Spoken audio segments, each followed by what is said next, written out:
I did an interview about an hour ago. You're going to have to bear with me because there is drilling and banging going on in the apartment above me. So some of it, you might have to hear that drilling. But I did an interview with a gentleman named Jason Wilson. He's an African American in St. Louis, and he was running for Clayton County's school board.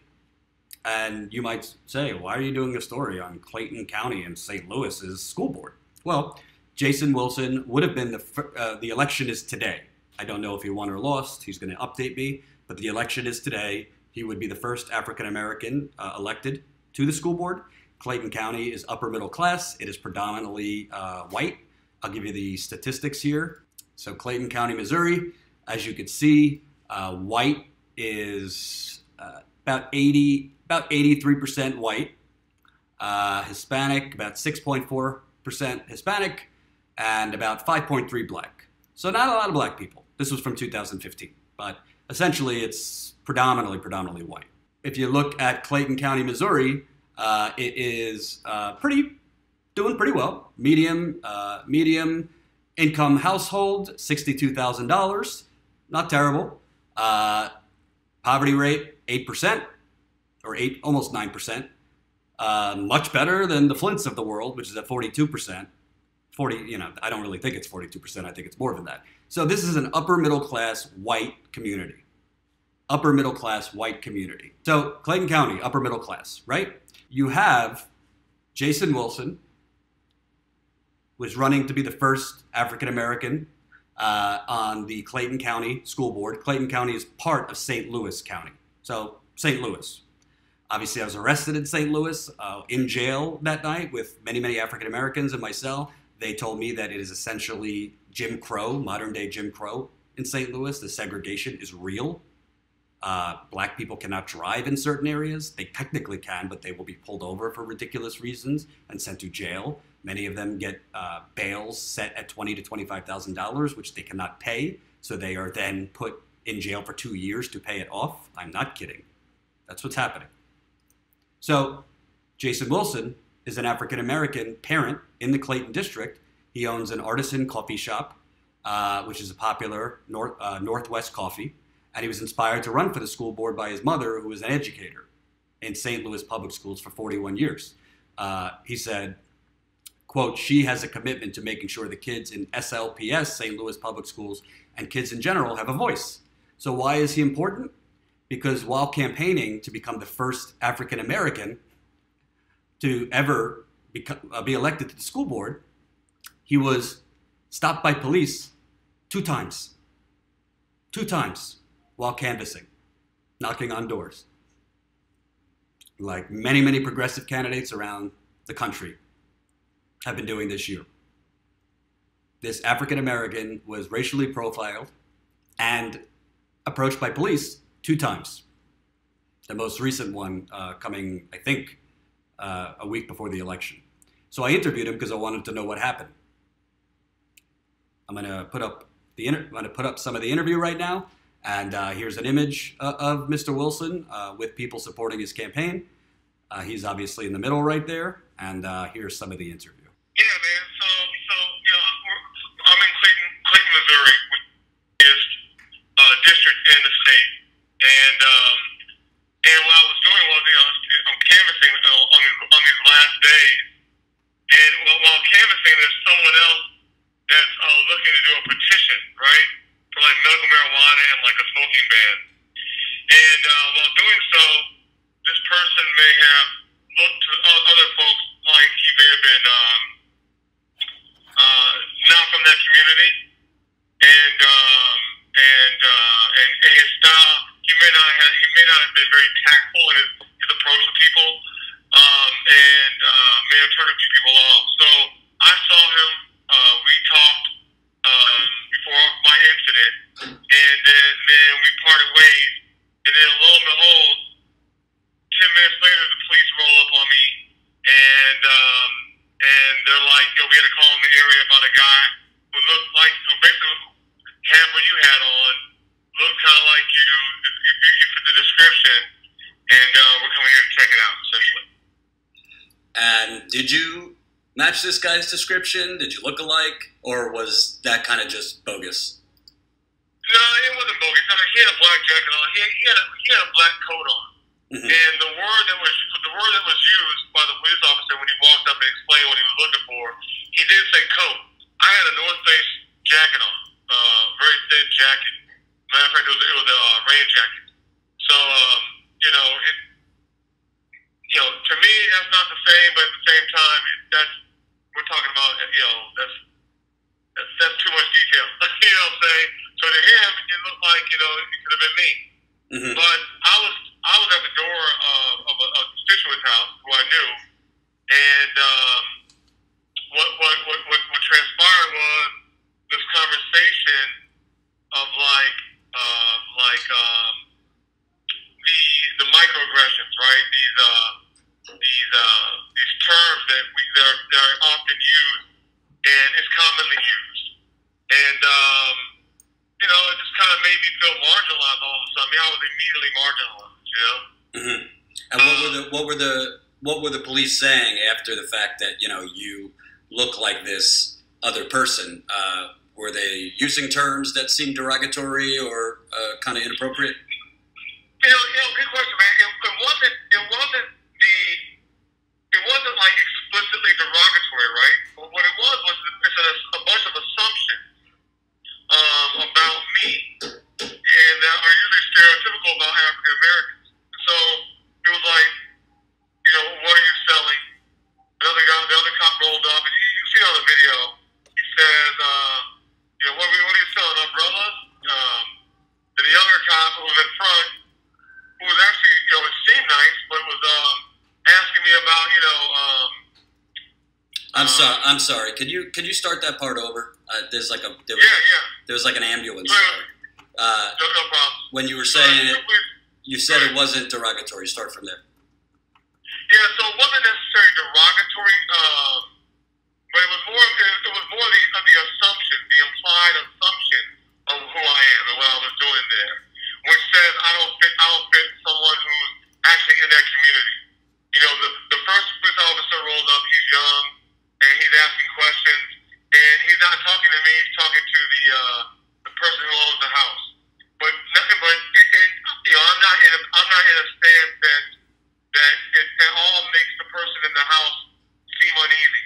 Mm-hmm. And but that's not recognized. What it looks like is to him is it looks like I fit that description. So it's what are you doing here? And it's like so you're canvassing. I told him I'm Jason Wilson. I'm running for school board. And then he proceeded to ask me about do I have a permit to do this, to walk around and solicit. And then the second guy rolls up and he's like, what are we selling here, umbrellas? And it's the implied assumption that I don't belong there. That it's more about this guy's an outsider. And he fits that description. And that's what they're going off of, as opposed to walking up and just kind of like, talking to both of us and showing us a little more respect in the conversation. Mm-hmm. And that's the type of microaggression that the terms that I think that are used that they can put a person at an uneasy state. Yeah, and obviously it's not helpful when you're trying to canvass if the people you're knocking on doors are seeing two cops roll up. Exactly. I mean, it's not helpful at all, man. And what's interesting is if you listen to the video, the police officer mentions that someone called the police on a guy that looked like me, to fit my description, and he was, trying to do a petition, and also offered to help somebody with groceries, and also asked for a snack. And to me, that's like, why would you call the police on that person? Mm-hmm. And so that was awkward to me. Mm-hmm. But for me, it's like this is the second time I was pulled over in a matter of 3 to 4 weeks canvassing. Wow. What was the first? Tell me about the first time. Yeah, the first time, I was walking down the street, headed to from one person's house to another, and came across somebody who I had just seen maybe a couple of days interested in voting for me and all that stuff. And during that conversation, a police officer rolls by in a Tahoe and drives by kind of slow and goes to the top of the hill and kind of waits for our conversation to end. But that police officer didn't know what I was doing, so as soon as our conversation ended, I made a right turn and went into someone's house for about 20 minutes, and we had a conversation. And then when I came out, the police were still at the top of the hill waiting for me. And so, I paid no mind. I know the routine. I'm used to this. This is something I'm very used to. So, I made my left turn and hit this corner. That house sits on the corner. So I made a left turn and went to the person's house on the left-hand side of this corner. And when I walked up the stairs, I rang the doorbell. The police officer swoops in, rolls down his window, and on the wrong side of the street says, "Hey, you can't sell anything in this neighborhood." And once again, it reminded me of the same issue, man. Like it's the implied assumption that I'm selling something that I don't belong.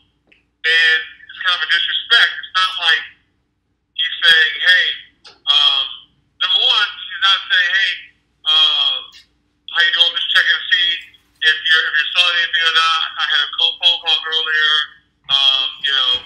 And he introduces himself, and then I introduce myself, and we have a cordial conversation. It wasn't like that at all. It was more like, "Hey, man, you don't belong here." Mm-hmm. And then he gets out of his car and walks up on the lawn as I'm talking to him. And to me, that's aggressive. That's an aggressive move. And so I kind of walked towards the rail. I was standing at the door and I'm on the porch.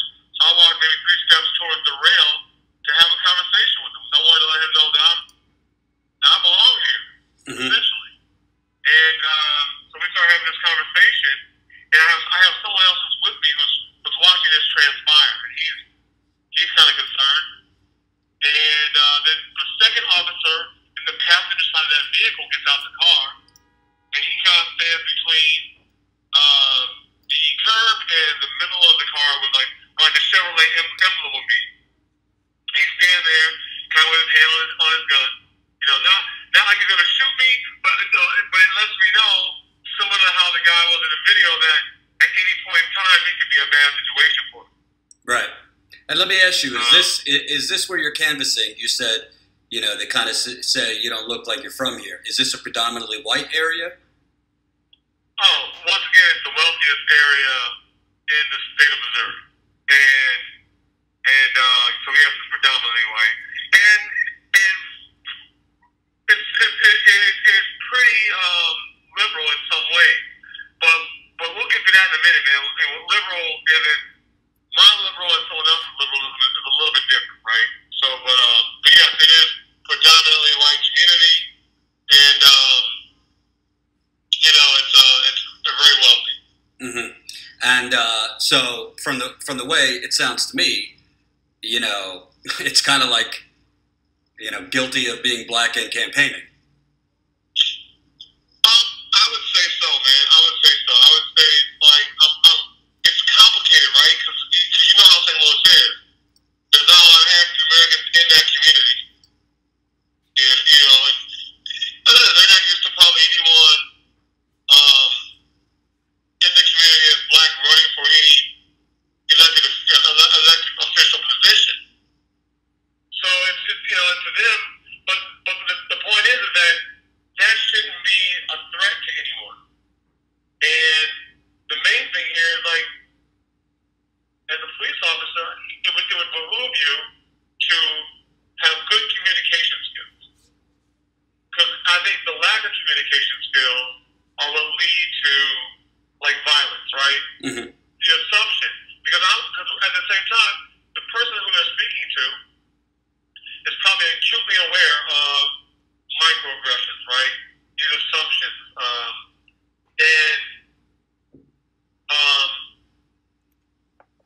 And they get offended. And they're human beings. And what do you expect, whether you're a police officer or not, that person is going to be offended. And most of the police officers who police this community, they're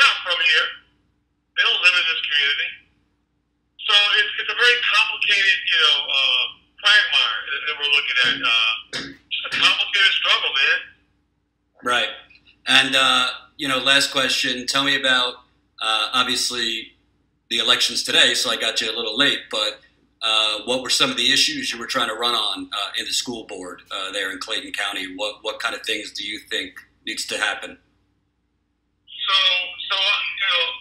I grew up in a household where my mother was an educator, right, in the St. Louis public school system, and that's the city of St. Louis.